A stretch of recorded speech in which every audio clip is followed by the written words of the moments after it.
This Sunday, we have the British Academy Awards, otherwise known as BAFTA, or as they say over there, BAFTA.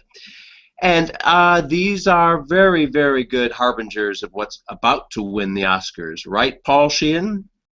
Well, it is, and certainly in the last, BAFTA changed its calendar in 2000 to come before the Oscars. Before that, it was very confusing, and you'd have two sets of Oscar winners competing against each other because it was based on the release date of the films in England. And since 2000, it's done quite well, but particularly since the introduction of the preferential ballot, since the expansion of the Best Picture field, it's gotten the last 6 Best Pictures at the Oscars right, including last year with 12 Years. And if I'd only listened to those Brits, I wouldn't have gone with Gravity. So, you know, we in a separate slugfest, we talked about DGA. We talked about the distinct possibility that Inarritu could win for Birdman there instead of Richard Linklater for Boyhood, and that might change the race one way on Saturday night. But gosh, right now, our experts, our editors, our users, we're all predicting a good night for Boyhood at the BAFTAs on Sunday, so which will be Sunday afternoon here. So we could all be scrambling to change. Well, put it this way: if Birdman wins DGA, you've all said you're going to change your Best Picture predictions to Birdman. If Boyhood comes back at BAFTA, will you change back to Boyhood? Daniel, Chris, Tom, let's hear. Well, Daniel was the one who said he was going to change instantly right after DGA if Inarritu wins there. So Daniel, Saturday night, Inarritu wins DGA. You've changed your prediction over to there. What do you do on Sunday when Boyhood wins Best Picture at BAFTA? You know, if Boyhood wins the Best Picture at BAFTA, I'm probably going to stick with Birdman at the Oscars if Birdman wins the DGA award. I just feel like the math is a little bit stronger there, and you know, with winning DGA and PGA and SAG and having that industry support, you know, the way the King's Speech did a few years ago. You know, so even if the Brits go for Boyhood, I'll probably still give Birdman the slight edge if it wins DGA. There are about 500 members of the Academy who are also voters at BAFTA, which is a relatively large organization, but this modest overlap is significant enough statistically to be a bellwether. When you think that, look, if the Gallup poll can poll 1% of the United States or less, and 1,000 people, and you have a plus or minus 3%. Yeah, 1,000 people. That's what am I saying? 1%. That would be huge. Yeah. So, but Daniel, I mean, you know, last year PGA couldn't make up its mind between 12 Years and Gravity. SAG Ensemble went with American Hustle, but BAFTA said no, it's 12 Years, and you know, they only gave it 2 prizes, Lupita Nyong'o. But they got it right when it came to Best Picture. So if it's Boyhood, and Boyhood wins, as we're predicting, Richard Linklater and Patricia Arquette, you know, why are you going to stick with Birdman? I mean, I need more. I need to understand it better. I apologize. I'm in my dotage. I'm not understanding your rationale. He said the math was better there, right, Daniel? Yeah, slightly better. You know, Chris has said, you know, this is the kind of year where not everyone agrees. The usual Oscar predictors don't all agree necessarily. So somebody's going to be wrong, and there's going to be something unusual happening somewhere. Either PGA is wrong, which would be highly unusual, and you know, or the editing nomination doesn't foretell the Best Picture race, which would be highly unusual. And if BAFTA's wrong, that would be unusual. So I mean, there's going to be a disconnect somewhere this year. So you know, I just like my odds a little bit better going with the sort of, you know, the 3, you know, PGA, DGA, and SAG all going for the same film feels strong enough for me that I could say, you know, I could go with that as my Best Picture prediction at the Oscars with relatively more confidence, just a little bit more confidence. Chris, what are you going to do if it splits up?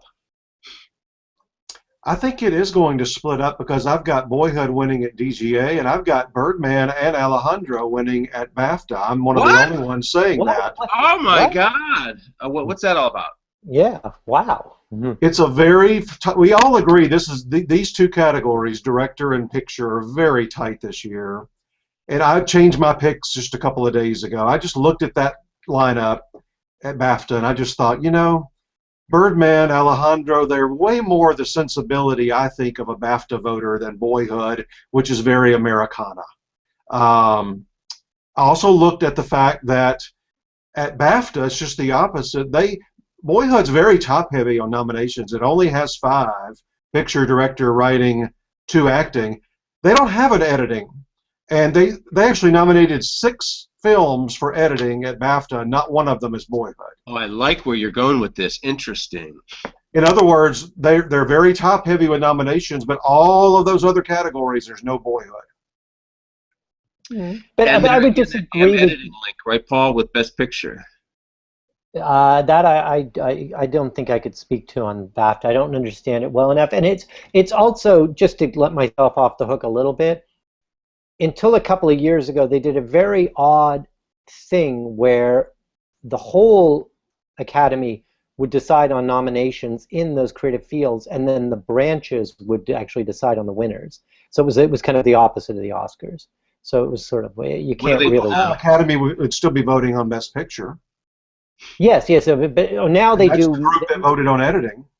Right, but no. Now they do. You're right. Now they mirror.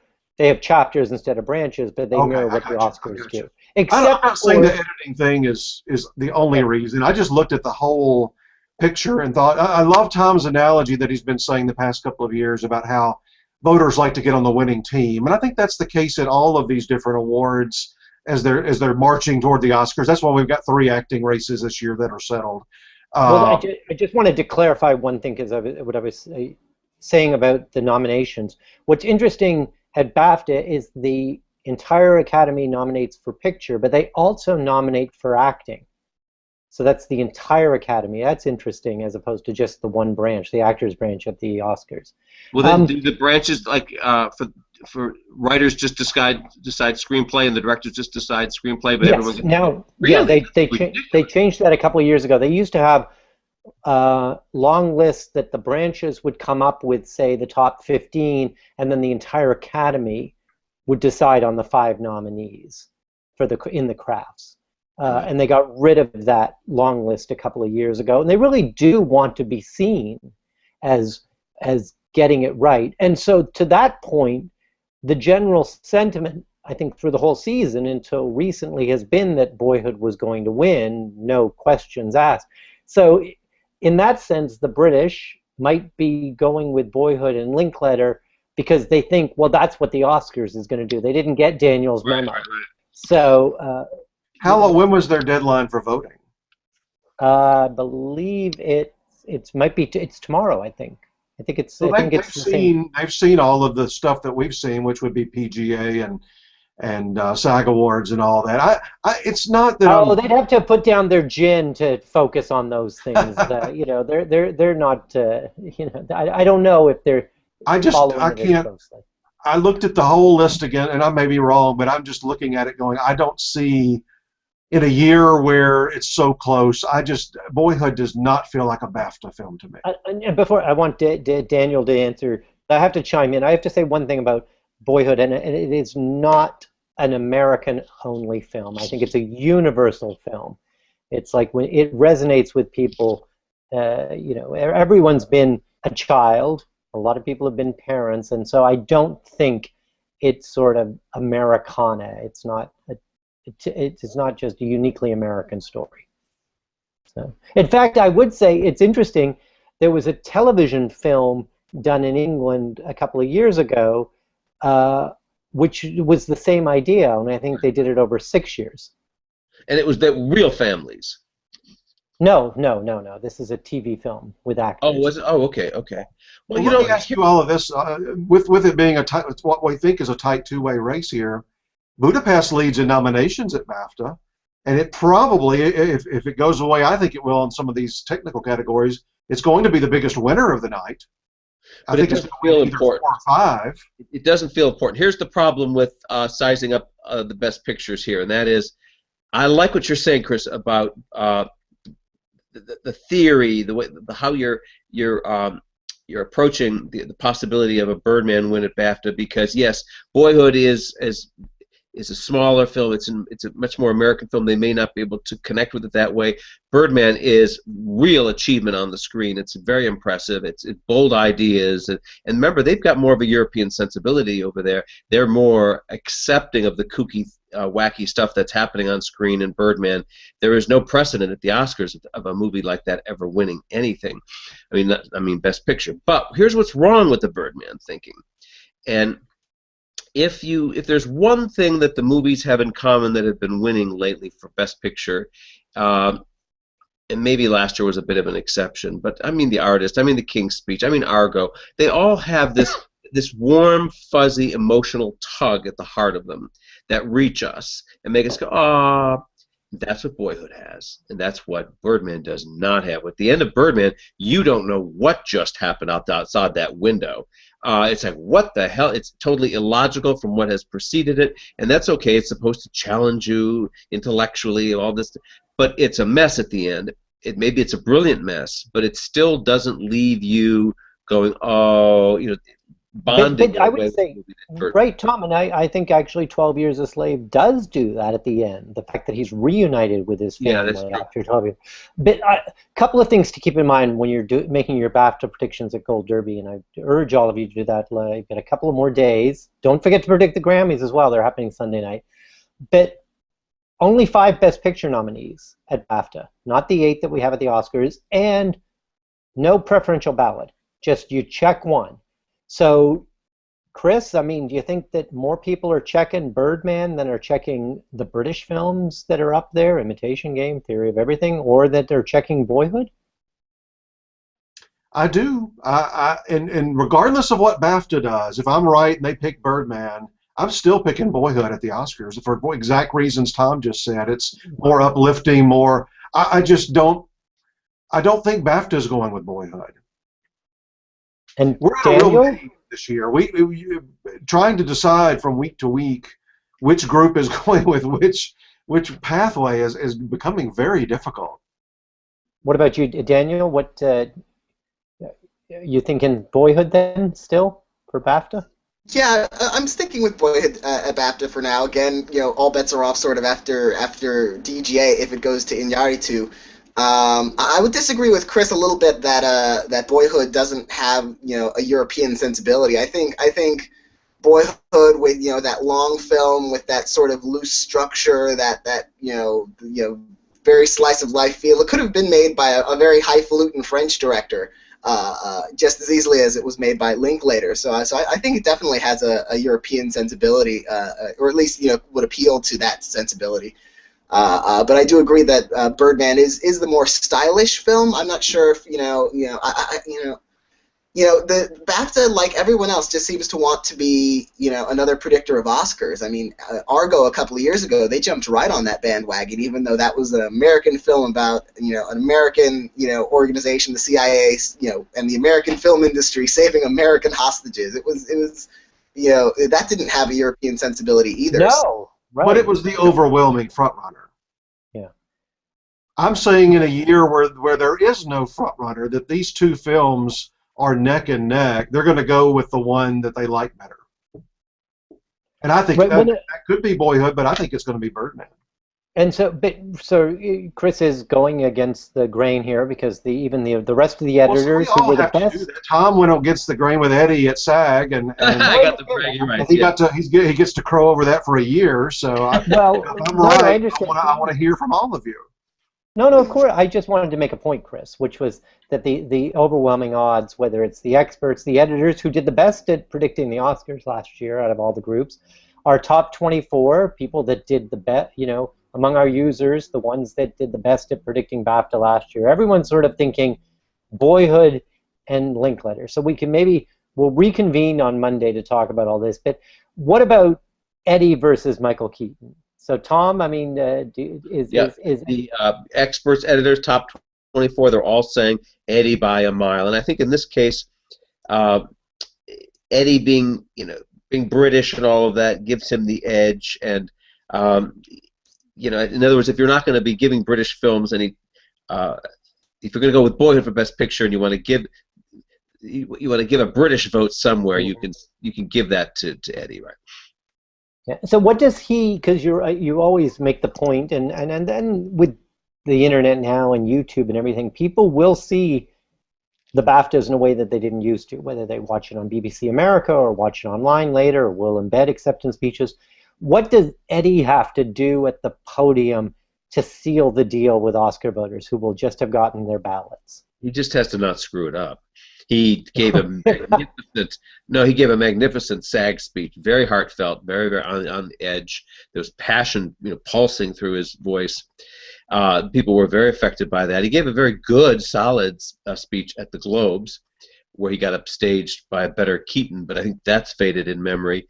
And now that Eddie's out front, I think he just has to avoid that acceptance speech list, the list of who to thank, and go right for the heart of it all.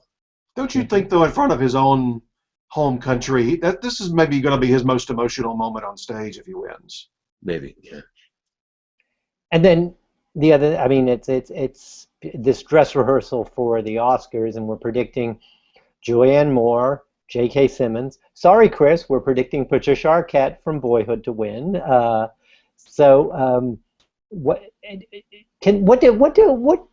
do they face to try and make things fresh, right? To sound like it isn't just, here's another one, thanks, I'll put this in my carry-on. What would you, I know when the Oscar nominee lunch, the producers were telling all the nominees, no lists. But it must be hard if you're Julianne Moore when you've got this career behind you where you do want to start thanking the people that helped you along the way. Well, they certainly insist on doing it and wasting our time and boring us to tears. And then what I love about it, too, is that half of the time the names they tick off are managers and they no longer have a year later. Or, you cynic. Yeah, I mean, this looks like Hilary Swank, right, when she won for Boys Don't Cry. The guy that got her there, the agent who discovered her, who got her the part, who took her that distance, I don't think she thanked him or whatever it was. The controversy was she dumped him the next day. But they all move around from different agencies so often, and the rest of it, whoever they're thanking up there is probably there's somebody they're, not even going to say hello to on the street next week. I think all three of these have done a great job this year. I mean, there are years where you get that person that just starts sounding the same over and over, but these three seem to be, they each have their style, but they seem to be, to me, doing a good job of mixing it up from show to show. I just wish Patricia would leave that piece of paper at home. Fucking list everywhere she goes, and she just reads off everything. It's like, stop it, Patricia, stop. I think she's charming and endearing, and I won't hear a word against Patricia Arquette.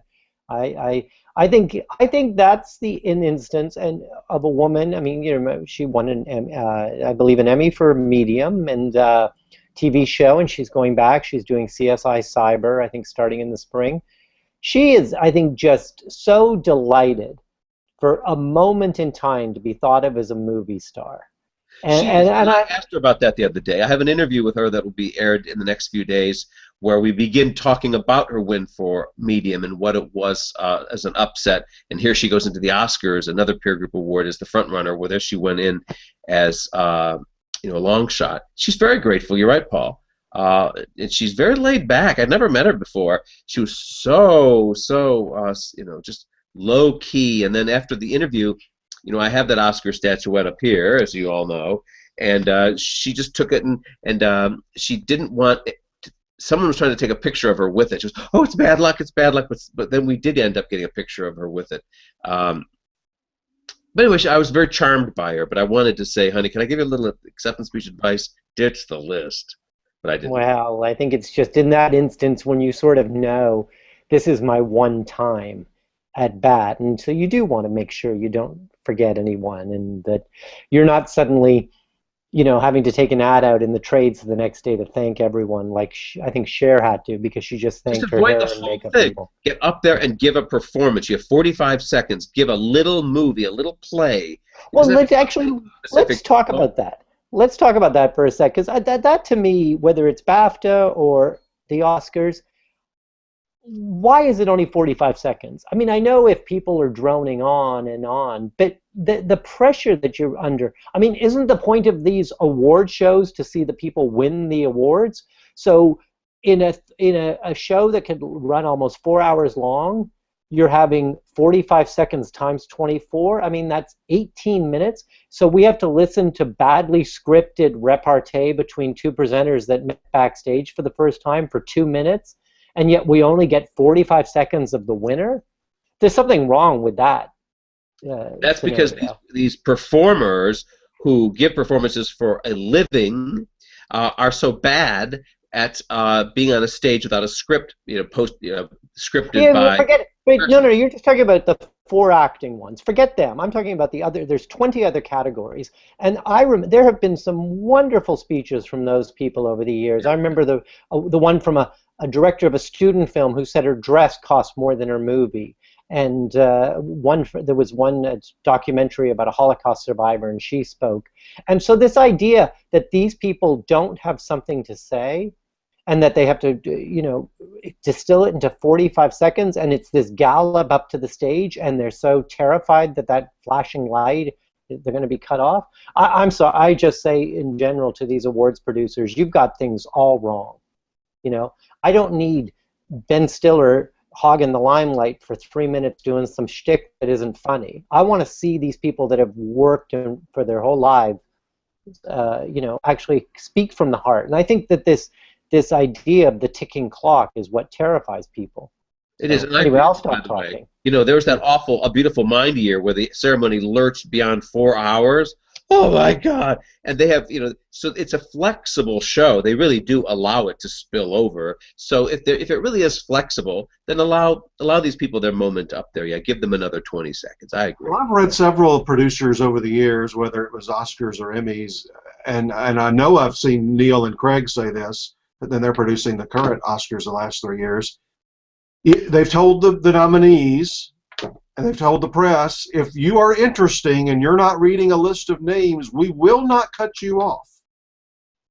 If you're interested. Right. Look, Matthew McConaughey last year probably spoke 3 or 4 minutes. They will not cut you off, at least these two producers, if you're interesting and you're not reading names. Right.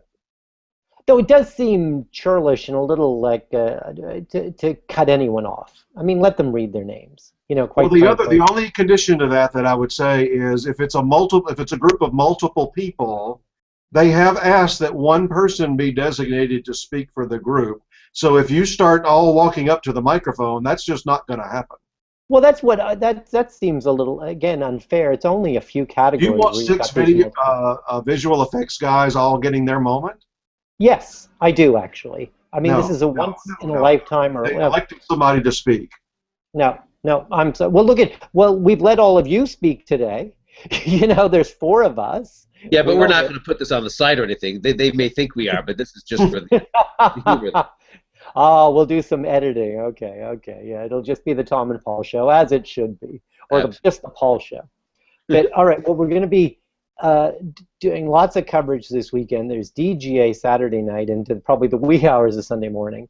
And then Sunday afternoon, BAFTAs will start unrolling. And then Daniel is our Grammy guy, which will be, talk about a long show where now they've sort of abandoned giving out awards, haven't they, Daniel, on the Grammys? Just to talk about them for a second. Yeah, I'm not sure how many awards they're handing out at the show. They had the vast majority of them before the show, and it's not even like the Emmys where they do a bunch on the actual telecast. The telecast is really, basically a glorified concert, and it's going to have like maybe 7 or 8 or 9 awards sprinkled throughout the 3 hours or 3.5 hours or however long it's going to be. And their worst fear this year, because they only give out those few awards, all of the major awards may go to Sam Smith, so it may turn into the Sam Smith show this particular Sunday. Well, we'll never hear from him again 3 years later. He's going to be the Christopher Cross of the 2010s. Is that yeah, absolutely. Yeah, he was somebody who swept. All right. Well, listen. Thank you guys for weighing in on BAFTA beforehand. I know we'll reconvene, I'm sure, on Monday to talk about what's happened between DGA and BAFTA. And we'll see who's changed what based on these things. Thanks again. Bye-bye.